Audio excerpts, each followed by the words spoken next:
सभी जानते हो, लेकिन एक क्यों का क्वेश्चन मैं आपके दिमाग में डालना चाहता हूँ। सभी बुद्धिजीवी वर्ग बैठे हैं और थोड़ी चेतना की बात अगर हम करें तो चेतना के लिए पूरा एक दिन का पूरा कैटर। और अब आप सोच रहे हो ये चेतना शब्द कहां से ले आए, क्योंकि कार्ल मार्क्स की फ्रांस की क्रांति हम पढ़ रहे हैं तो कार्ल मार्क्स ने भी कहा अमीर गरीब समाज में बढ़ जाते हैं लेकिन वर्ग संघर्ष नहीं होता जब तक चेतना अंदर ना हो। ओम प्रकाश वाल्मीकि बहुत महान साहित्यकार हमारे बीच में हुए। बार स्टॉल पे बुक लगी हुई है, आप खरीदिए, 50-60 रुपए की। झूठन उनकी आत्मकथा। उन्होंने भी कहा ये चेतना समाज में क्यों नहीं जाग रही। बार बार हथौड़ा मारने से जब पत्थर में चिंगारी उत्पन्न हो जाती है, लेकिन बार बार कभी तथागत बुद्ध आए, कभी बाबा साहब आए, कभी संत गाडगे बाबा आए, कभी संत कबीर आए, कभी संत रविदास आए, फिर भी वो चेतना जाग क्यों नहीं रही है। और ओम प्रकाश वाल्मीकि ने तो कहा शुक्र है मेरे पिताजी का, शुक्र है मेरे पिताजी का, जाते जाते मेरे हाथ में झाड़ू की बजाय कलम दे गया। मैं तो अपनी मुक्ति दाता का यहाँ पत्र लिखे जाऊंगा। और लिखा उन्होंने, विश्व के महान साहित्यकार हैं।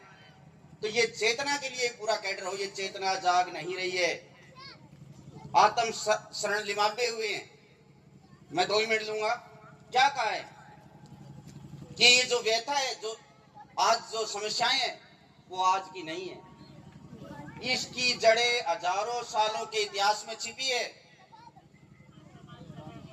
लेकिन मेरा जो आज का दुख है वो बुद्ध के द्वारा देखा गया दुख है। फिर भी बड़े दुख की बात है कि मेरे अंदर का बुद्ध जाग क्यों नहीं रहा है, मेरे अंदर का बुद्ध जाग क्यों ना रहा है। तो साथियों, मातृशक्ति, जब तक आप अपने अंदर इन किस्मों को नहीं उठाओगे कि हमारे महापुरुषों ने कहा क्या है, क्या वो संदेश देना चाहते हैं, कैसी मानवता का संदेश वो दे के गए हैं। लेकिन बड़े श्रम की बात है, जब हम इतिहास पढ़ते हैं, विश्व में दासता थी, विश्व में सामंतवादी युग भी था, विश्व में गुलाम प्रथा भी थी, जापान में भी 4 वर्ण थे, फ्रांस में भी पादरी लोगों का राज था, सब छूट गया। लेकिन ये जातिवाद का दंश आज भी भारतीय समाज में क्यों है, इसके पीछे हमें जाना पड़ेगा। और ये 2 चीजें ऐसी है जो उस क्यों के क्वेश्चन में हमें जाने नहीं देती। एक तो समाज में फैला हुआ नशा और दूसरा ये धर्म का नशा।